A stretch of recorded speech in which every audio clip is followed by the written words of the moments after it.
రోజుకి 4 లక్షల లీటర్ల పాలు కొనుగోలు చేయాలని నిబంధన తొలగించారు. నెయ్యి నిష్పత్తిలో అనుభవాన్ని 3 ఏళ్ల నుంచి ఏడాది కుదింపజేశారు. రోజుకు 12 టన్నులుగా ఉండాల్సిన వెన్న తయారీ 8 టన్నులకు తగ్గించారు. డైరీల వార్షిక టర్నోవర్ 250 నుంచి 150 కోట్లకు చేశారు.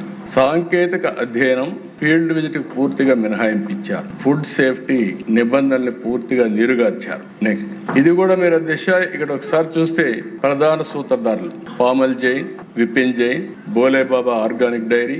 ఇది కూడా మనం గుర్తుపెట్టుకోవాలి. There are 2 dairies, Bhole Baba organic dairy and Bhole Baba foods limited. ఈ పక్కన మీరు గుర్తుపెట్టుకుంటే దిశ నెయ్యి సరఫరా చేసిన షెల్ కంపెనీలు AR dairy, Vaishnavi dairy, మాల్గంగా milks. ఆ పక్క కల్తీకి సహకరించిన వ్యక్తులు కల్తీ నెయ్యికి రసాయనాల సరఫరా అజయ్ కుమార్ సుగన్, మహేష్ కుమార్ రోహెరా వీళ్ళందరూ ఉన్నారు.